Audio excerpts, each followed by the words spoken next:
All right, welcome back everyone. Dr. Ben, not a real doctor here. Sorry about no video last week. I was sick. It would have been pretty unpleasant to listen to me like this for 5 to 10 minutes. So I just decided it would be better to skip the video and wait till I was feeling better. This week I'm going to talk about why I don't recommend counting calories. It's pretty common knowledge in the fitness world, in the nutrition world, that if you want to lose weight, you count calories. Eat less than you need and you'll lose weight. Eat more than you need and you'll gain weight. In reality, it's quite a bit more complicated than that because calorie counting is basically just a rough estimate. But in general, that's the idea of counting calories. Now, there are some applications where it's really useful to count calories, especially things like bodybuilding where you have to get super lean, or any sort of sport where you have to make weight for a weight class. It can be very beneficial to count calories. At that point, you're a competitive athlete and you're using every tool at your disposal to try and have a better chance of winning your competition. Another place where counting calories is really useful is if you just like doing it. Some people really enjoy tracking everything and kind of making the numbers line up. In my experience, the vast majority of people do not enjoy that process. So here are some reasons why I don't personally recommend calorie counting. But first, let's talk about what a calorie is, just very briefly. Calories were discovered in the 1800s. It's a measure of energy. In the early 1900s, it started to be applied to nutrition. When scientists started testing how many calories were in food, they started building a list of the amount of calories in food so people could reference it and make better food choices. In practicality, it's very difficult to have an exact understanding of how many calories you burn in a day and how many calories are in a particular item of food, because with calorie counting, it works best with processed food. You get the little food label, it comes out of a laboratory, you know that what it says on the label is what is in the food. The problem comes in when you start doing things like if you make your own beef stew.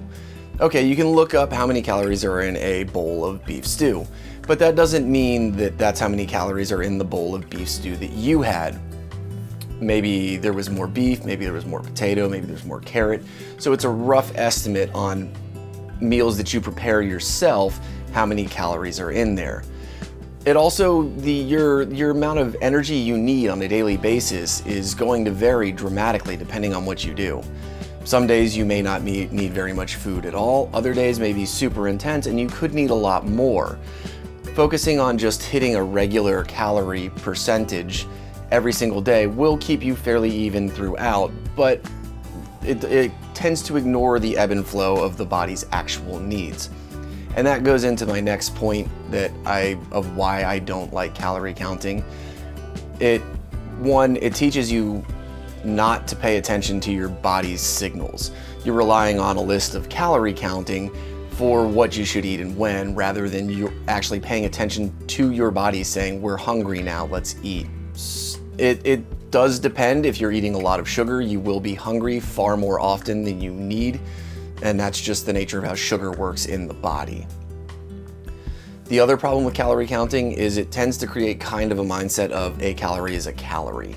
So there's exceptions to the calorie counting, right?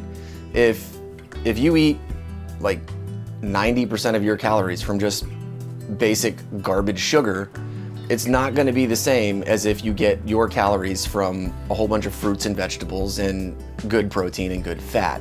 They're two completely different diets, even though they may be calorically identical.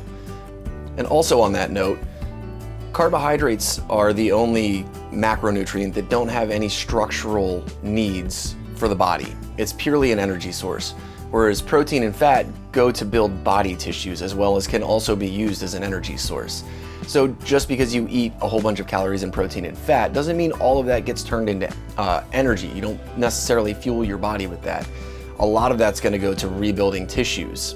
Another problem with calorie counting is that for some people it can lead to some pretty obsessive behavior where the only thing that matters is the calories. And it really can lead to eating disorders. It can lead to just sucking all the joy out of life because you're so obsessed about making sure you don't go over your calories that you stop enjoying life. Eating is a huge part of being a human being. It was one of the major focuses of our life until food became so easily accessed. For many people, counting calories can really turn mealtime into a chore when it really should be one of our, especially in our modern life, one of our big break periods where you can slow down, relax, and just kind of enjoy the experience. And that's really one of the major reasons that I don't recommend counting calories. It's because, honestly, for me, for many of the people I work with and many of the people I know, it's just really a miserable experience. It's really not too hard to adjust your diet without counting calories and still maintain a healthy body weight. I'm not talking you're gonna get down to like supermodel skinny or bodybuilder lean, but that's really not practical for most people. In most cases, it's really not healthy either. It's relatively simple to adjust your diet without counting calories. Are you gaining weight? Then you're eating too much. Are you losing weight? Then you're not eating enough. Are you staying pretty much the same? Then you're probably eating the right amount of food. If you would like to lose weight, reduce your sugar intake first. If you don't start losing weight, then start adjusting to more fruits and vegetables and ditching the junk food.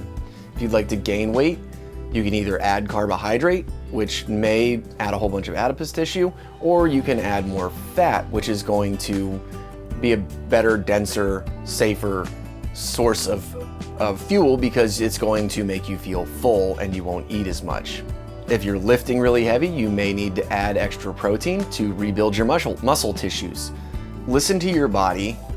We, for hundreds of thousands of years, have been fine maintaining healthy body weight without counting calories.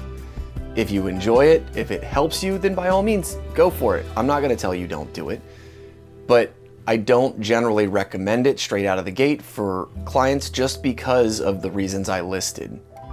So anyway, if calorie counting works for you, let me know. If it doesn't, let me know. Hit me up in the comments down below. We're coming up on Christmas time. If you celebrate Christmas time, I hope you have a fabulous Christmas. I'll probably have another video out before then, but just in case, Merry Christmas. If you celebrate something else, I hope you have a fabulous holiday. If you liked the video, smash the thumbs up. Share the video with your friends. If you haven't already subscribed, please consider subscribing. Or check me out on Patreon or shop through my Amazon links to help keep this channel rolling. Until next time, keep your life in motion.